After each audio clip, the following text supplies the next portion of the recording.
खन्याधाना के बामोल कला के परदेशीपुरा गली मेन मार्केट में मंगलवार रात एक भीषण अग्निकांड में संस्कार ट्रेडर्स नामक रेडीमेड दुकान सहित विवेकानंद गुप्ता का 2 मंजिला मकान जलकर खाक हो गया। आग से लगभग 1 करोड़ 28 लाख की संपत्ति नष्ट होने का अनुमान लगाया गया है। प्रत्यक्षदर्शियों के मुताबिक घटना के समय क्षेत्र में बिजली गुल थी। कॉल करने के बावजूद बिजली विभाग से कोई प्रतिक्रिया नहीं मिली। करीब 1 घंटे बाद बिजली आपूर्ति बहाल हुई, लेकिन तब तक मोहल्लेवासी बाल्टियों और पाइपों से आग बुझाने की जद्दोजहद में लग गए।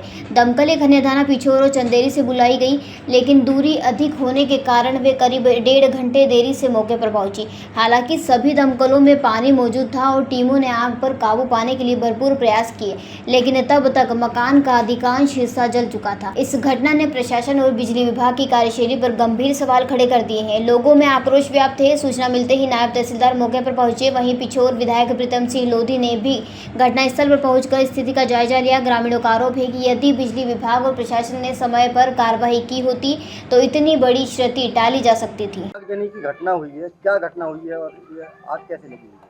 देखिए, हमको तो हम मतलब लगभग सो गए थे, क्योंकि थोड़ी सी तबीयत ख़राब थी मेरी, तो मैं सो गया था।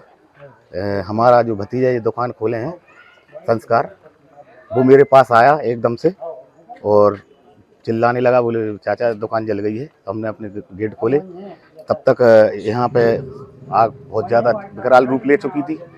और आग का लगने का मैं मानता हूँ कि आग लग गई थी, लेकिन इसको समय रहते बुझाया जा सकता था। इसमें सबसे बड़ा कारण यहाँ की बिजली व्यवस्था है। यहाँ की अगर बिजली व्यवस्था सही होती तो ये आग इतनी विकराल रूप नहीं रख पाती, ना इतना नुकसान होता। तो ये मैं मानता हूँ कि यहाँ की सबसे ज़्यादा व्यवस्था लाइट की बहुत ज़्यादा ख़राब है। जो भी जिम्मेदार अधिकारी हैं लाइट के, उन पर कार्रवाई होना चाहिए, क्योंकि ये पूरी लाइट से ही ये लाइट आग लगी है और लाइट के कारण ही ये बुझ नहीं सकी है। तो मैं कहता हूँ जो भी लगी हो, देखो हमको तो आग का विकराल रूप मिला है, लेकिन अगर लाइट होती और मौके पे सारे कर्मचारियों के जितने भी बिजली विभाग के थे, मैंने सारे लोगों को फोन लगाया, किसी का भी फोन चालू नहीं था, सबके फोन बंद थे। वोल्टेज में फ्लक्चुएशन वगैरह भी चलता रहता है, दिन भर फ्लक्चुएशन रहता है, लाइट रहती ही नहीं है। बिल्कुल लाइट की बहुत बड़ी समस्या है। इसमें कितना क्या नुकसान हुआ है?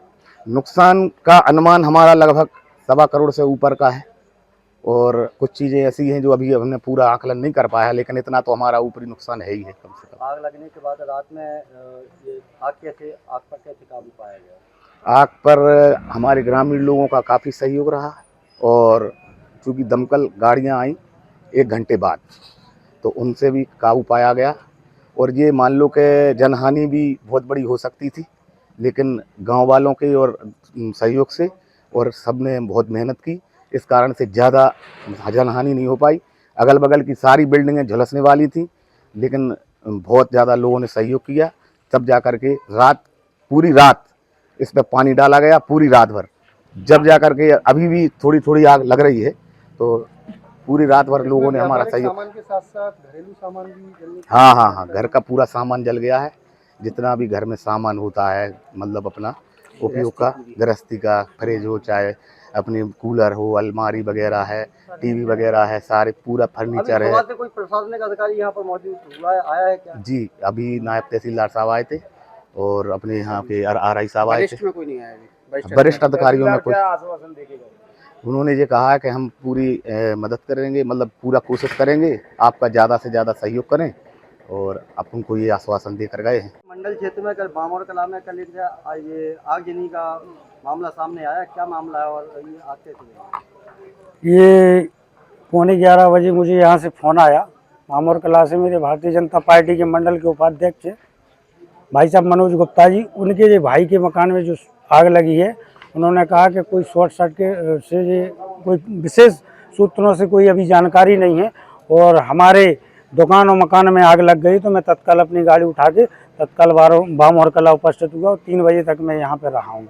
इसमें कितना क्या नुकसान हुआ होगा? 1 करोड़ 30 लाख रुपए के समथिंग का ये नुकसान है। इसमें क्या क्या जला हुआ है?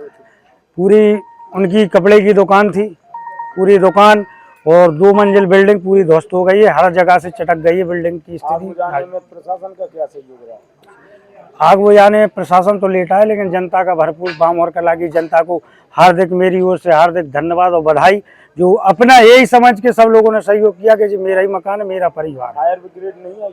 फायर ब्रिगेड आई हैं, 3 बामोर, वो पिछोर की भी आई, खनिया दाना की आई, चंदेरी से भी आई, सूचना पर आई। सूचना देने पर कितने लेट आई? अब सूचना दूर पड़ गई है, पिछोर वाली खनिया दाना, अब टाइम तो लगता है 15-20 मिनट। प्रशासन की ओर से इसमें क्या सहायता कुछ मिलने की उम्मीद है? जो नुकसान हुआ है इसकी किस प्रकार का मुआवजा या कुछ आर्थिक सहायता कुछ कैसी मिलेगी? अभी तो प्रशासन के लोगों ने आके अपना कानूनी प्रक्रिया जो होती है, पंचनामा सब बना लिए हैं। अब आगे देखो राहत राशि में माननीय कलेक्टर साहब जी क्या देते हैं, उनसे भी हम लोग आग्रह करेंगे कि नुकसान बहुत। अभी मौके पर कोई प्रशासनिक अधिकारी यहाँ पर आया है? केवल अभी ये मौके पर केवल नायक तहसीलदार साहब आए, उसके अलावा और कोई नहीं आया। और कोई नहीं? इतनी बड़ी घटना हो जाने के बाद अगर यहाँ पर कोई प्रशासनिक, ये तो मैं भी कह रहा हूँ कि बताओ, यहाँ तो माननीय कलेक्टर साहब को भी आना चाहिए तत्काल प्रभाव से। इतनी बड़ी घटना होने का 1 करोड़ 30 लाख रुपए की, और चूंकि ये आसपास भी कोई जनहानि नहीं हो, बिल्डिंग कब गिर जाए भी कोई गारंटी नहीं। कलेक्टर साहब को सूचना दी थी आपने? कलेक्टर साहब को पर्सनल मैंने फोन लगा के सूचना दी। और कला में आगजनी का मामला सामने आया है, इसमें करोड़ों रुपए का नुकसान हुआ है, आप मौके पर आए हैं, क्या कहेंगे? ये एक बहुत बड़ी क्षति हुई है, इसका हमें बहुत बड़ा खेद है, लेकिन हम इस घटना को, ताकि आगे घटना और न हो, मैं पहले से भी हमारे ऊर्जा मंत्री जी को अवगत करा चुका हूं, और ऊर्जा मंत्री के ठेकेदारों को भी अवगत करा चुके हैं हम कि इन चीज़ों पर थोड़ा ध्यान दें, क्योंकि जगह जगह इनने क्या है कि पुरानी ही केबलें चल रही हैं और नई केबलें नहीं डाली हैं। मैं पत्र लिख के भी दे चुका हूँ इन चीज़ों से, खंभे पुराने हैं, टूटने का डर रहता है, पुराने ही ठेकेदार चले आ रहे हैं, पुराने ही वो चले आ रहे हैं। मैंने ऊर्जा मंत्री जी से निवेदन किया है किसी नए व्यक्तियों को ये काम सौंपा जाए, ताकि हमारी पिछोर विधानसभा में सुचारू रूप से काम चले। और हम इस बात को हम कलेक्टर साहब को भी अवगत कराएंगे, मुख्यमंत्री जी को भी अवगत कराएंगे, और प्रभारी मंत्री जी को भी अवगत कराएंगे। जो भी हमारा सरकार से इनका जितना भी नुकसान का बनता है उतनी हम व्यवस्था कराएंगे। परिजनों का आरोप है कि फायर ब्रिगेड सूचना के 1 घंटे लेट आई, क्या कहेंगे? एक तो लाइट का सिस्टम बिगड़ा हुआ है अभी हमारे यहाँ, हमें पहले लाइट का सिस्टम सुधारना है। नहीं, दमकल वाहन भी, दूसरा दमकल भी हमारे यहाँ कम है। हम कोशिश करते हैं कि 1-2 दमकल और बढ़ाई जाए, क्योंकि गर्मियों का मौसम रहता है, गर्मियों के मौसम में अक्सर आग लगती रहती है। इसीलिए हम ये बात को हम हमारे मंत्री जी और मुख्यमंत्री जी पे हम रखेंगे कि दमकलें और बढ़ाई जाए, नई दमकलें लाई जाए, ताकि ये इन पर जो आगजनी होती है उन पर तुरंत कवर किया जाए। उसके लिए हम एक बड़ी परिधि का ग्राम पंचायत है, तो इस प्रकार की पंचायतों में दमकल वाहन क्या आगे आ सकेंगे? बिल्कुल बिल्कुल, क्यों नहीं आ सकेंगे। ये तो हम सब आपको मिलकर प्रयास भी करेंगे और अगवा भी करेंगे, ताकि जहाँ आए हम तो हर जगह मंडलों में कोशिश कर रहे हैं कि ये सारी चीज़ें हों। जैसे कि हमने अस्पताल का हर मंडल में चलित अस्पताल लाने की हमने व्यवस्था की है, ऐसे ही हम इसका भी हर मंडल में एक फायर ब्रिगेड होना चाहिए। यहाँ पर मौके पर ओनली नायब तहसीलदार मौके पर आए और इसके बाद और कोई प्रशासनिक अधिकारी अभी तक मौके पर नहीं पहुंचा। हम उनको अवगत कराएंगे, आएंगे, क्यों नहीं आएंगे, सब आएंगे और सब इसकी जांच करेंगे, और सब जांच कर इसकी भरपाई की हम व्यवस्था भी करेंगे। खनिया थाना से मुकेश प्रजापति की ये रिपोर्ट। जयराम जी, किशन काका, राम राम भाई, राम राम। क्या दोनों भाई बैठ के क्या हिसाब लगा रहे हो? ऊटी लहसुन के भाव आ गए क्या? अरे नहीं रे दादा, ये अपना रमेश नया मकान बनाने के लिए लोन ले रहा है।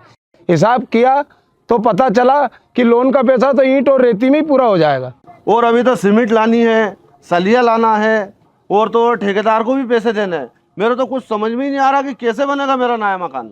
अरे किशन काका, कहाँ इन रेत सीमेंट और लाल ईंटों के चक्कर में पड़ रहे हो? मेरी बात मानो तो अपने घर को बाबजी एएसी ब्लॉक से बनवाओ। इसमें ना सीमेंट और रेत की जरूरत होती है, ना ही तराई करने की झंझट, और लाल ईंटों के मुकाबले आपका मकान काफी तेजी से बनकर तैयार हो जाएगा। इससे आपके पैसे तो बचेंगे ही, साथ ही मजबूती ऐसी कि सालों साल देखने की जरूरत नहीं। और इससे आप अपना मकान ही नहीं, कुएं और खेत की बाउंड्री वॉल भी बनवा सकते हो, जिससे रोजड़ों की समस्या भी खत्म हो जाएगी। वाह भाई, ये तो कमाल की चीज है। फिर तो मैं अपना घर बाबजी ब्लॉक से ही बनवाऊंगा, और मैं अपने खेत की बाउंड्री वाल। ज्यादा जानकारी के लिए स्क्रीन पर दिए गए नंबर पर अभी कॉल करें। बाबजी एएसी ब्लॉक्स, स्टील से मजबूती।